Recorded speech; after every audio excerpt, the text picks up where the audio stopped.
Assalamualaikum warahmatullahi wabarakatuh. Perkenalkan, nama saya Ali Wardani yang bernomor NPM 10120441 Tab 2 Manajemen.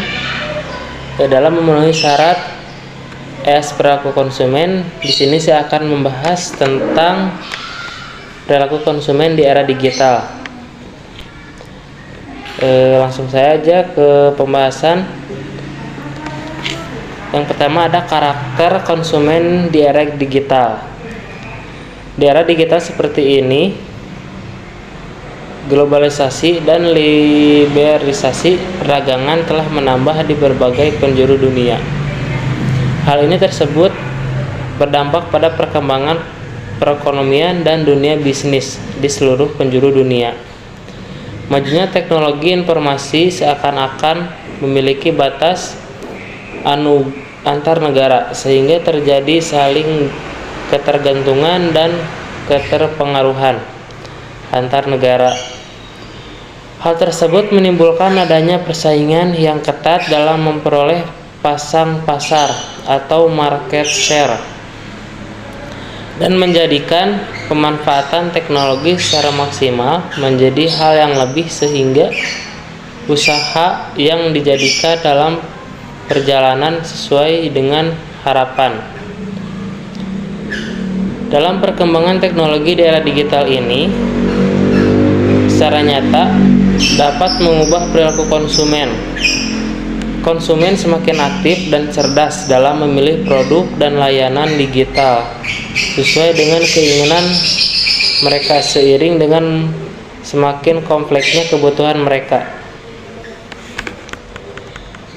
Perkembangan teknologi digital yang terjadi saat ini memicu penduduk seluruh penjuru dunia tanpa mengenal usia untuk bisa terhubung satu dengan yang lainnya. Hal tersebut menciptakan generasi baru dengan sebutan Scarenager. Scarenager adalah kelompok masyarakat yang memiliki beragam perangkat digital dan tidak pernah puas terhadap layanan digital tertentu. Selain itu, beberapa hal yang lain menunjukkan bahwa konsumen tersedia untuk membagikan data pribadinya pada pihak lain secara online. Hal tersebut dapat dikatakan krusial dalam mengembangkan industri digital. Nama besar sebuah brand saja tidak cukup untuk mengambil hati konsumen. Dengan karakter konsumen yang semakin hari semakin kritis dan kemampuan lain dalam memperoleh informasi secara real-time dengan bantuan teknologi digital. Dalam hal ini, perusahaan dituntut untuk meningkatkan kredibilitas, kepercayaan, dan kualitas produknya bagi konsumen untuk bersaing dalam kompetisi digital. Perilaku konsumen digital di Indonesia. Konsumen memiliki karakter yang aktif dan berproses. Meskipun perilaku konsumen bukanlah hal yang baru untuk dipelajari, namun selalu ada hal baru yang akan ditemukan dari konsumen seiring dengan perkembangan perekonomian. Telah teridentifikasi bahwa perilaku konsumen Indonesia banyak didominasi oleh usia muda dalam akses internet. Adanya perangkat digital, terutama telepon pintar, inilah yang mendorong masyarakat untuk mengakses internet serta bersamaan melakukan mobilitas. Bahkan, konsumen Indonesia mengakses internet sejak bangun tidur sehingga kembali tidur. Saat ini konsumen Indonesia memang banyak didominasi oleh konsumen yang berusia muda dan melek internet. Muda dalam artian masyarakat generasi Y dan Z. Hal ini mengakibatkan adanya perubahan pola masyarakat dalam belanja yang semakin bergeser ke arah online shopping. Dampaknya semakin banyak para penjual yang beralih melakukan penjualan secara online. Selain itu, seiring dengan pertumbuhan industri e-commerce di Indonesia yang semakin meningkat, mengakibatkan meningkatnya jumlah konsumen yang belanja secara online. Pertumbuhan konsumen online di Indonesia juga didukung oleh pendapatan pasar yang juga semakin meningkat sehingga mencapai angka 1,1 dolar AS pada tahun 2018. Kemudian ada faktor yang mempengaruhi konsumen di era digital. Ada 3 faktor yang mempengaruhi konsumen di era digital. Yang pertama ada harga, iklan, dan gaya hidup. Yang kita bahas yang pertama ada harga. Harga menentukan harga jual yang sesuai dengan kualitas, dapat bersaing sesuai dengan harga pasar yang akan dengan mudah diterima oleh konsumen.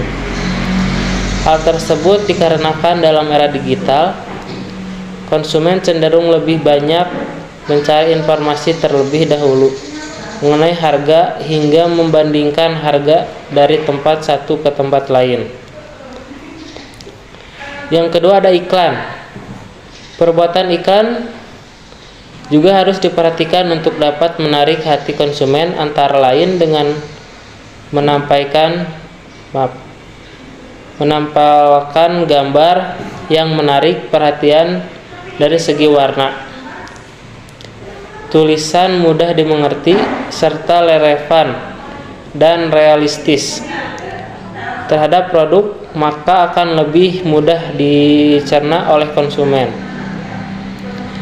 Karena jika tidak demikian, konsumen akan kecewa. Mereka enggan untuk melakukan pembelian berulang, bahkan mereka dapat melakukan kritik atau memberikan rating yang buruk dan dapat menghancurkan citra atau reputasi penjual. Yang ketiga ada gaya hidup. Gaya hidup konsumen juga harus diperhatikan untuk menarik minat pembelian terhadap produk yang dijual. Gaya hidup ini dipengaruhi oleh beberapa faktor, antara lain keluarga, lingkungan, pendidikan, dan pekerjaan konsumen. Di era digital ini, masyarakat memiliki gaya belanja baru, yaitu melalui online store. Hal tersebut menunjukkan bahwa para penjual juga harus dapat mengimbangi apa yang menjadi gaya hidup konsumen saat ini. Kemudian ada juga aspek penting yang harus diperhatikan untuk memahami perilaku konsumen di era digital.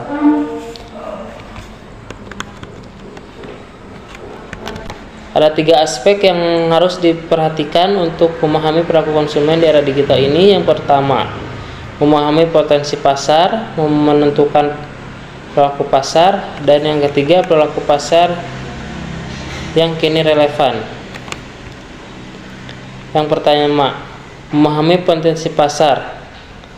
Banyak sekali tantangan yang dihadapi saat akan memulai bisnis.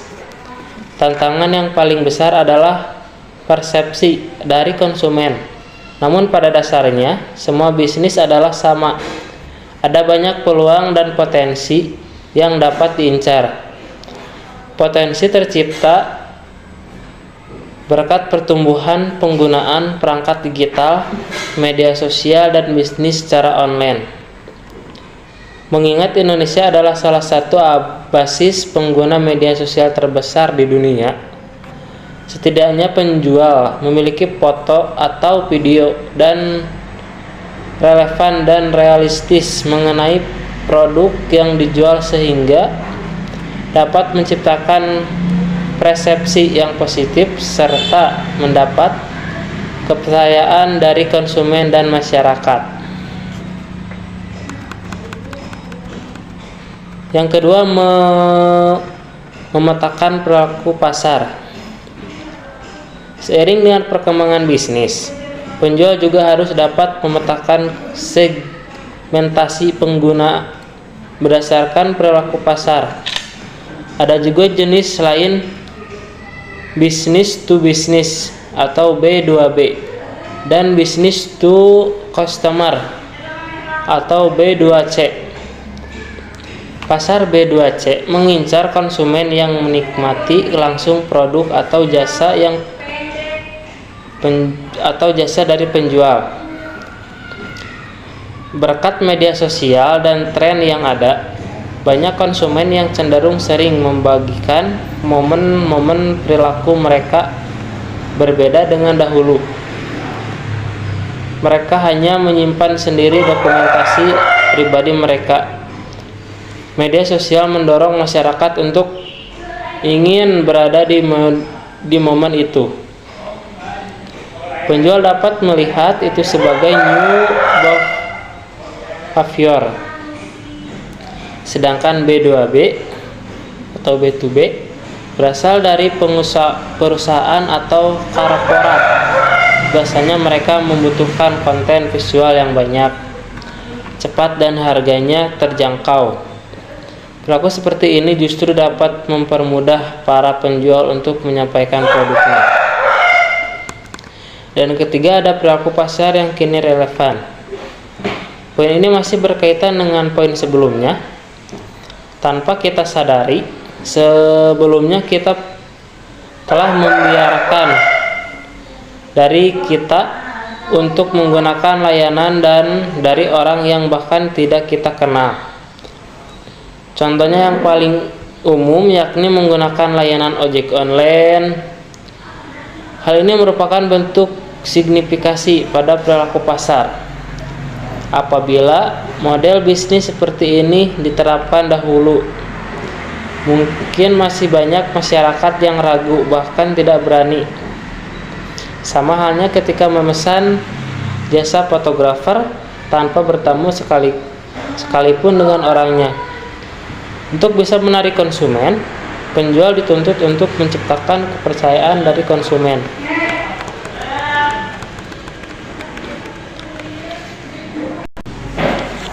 Kesimpulannya dari apa yang sudah saya bahas di sebelumnya, di pembahasan sebelumnya, kita tahu bagaimana perubahan perilaku konsumen di dunia digital terjadi sejak volume konsumsi terhadap produk digital meningkat. Harga perangkat digital yang relatif terjangkau serta akses internet yang semakin luas telah berkontribusi besar terhadap perilaku konsumen di era digital. Dengan memahami perkembangan di era digital serta saat ini memberikan kesempatan dan peluang bagi penjualan perilaku bisnis untuk mengetahui kebutuhan dan sifat konsumen di dunia digital. Untuk para penjual, perilaku bisnis juga dituntut untuk bisa lebih mengikuti perkembangan konsumen digital serta harus lebih kreatif dan inovatif dalam mengembangkan produk atau layanan yang disediakan sehingga dapat membangun kepercayaan dari konsumen dan masyarakat serta dapat bersaing di pasar digital. Mungkin segitu yang bisa saya jelaskan tentang perkembangan perilaku konsumen di era digital saat ini. Mohon maaf bila ada kesalahan. Wabillahi taufiq wal hidayah. Wassalamualaikum warahmatullahi wabarakatuh.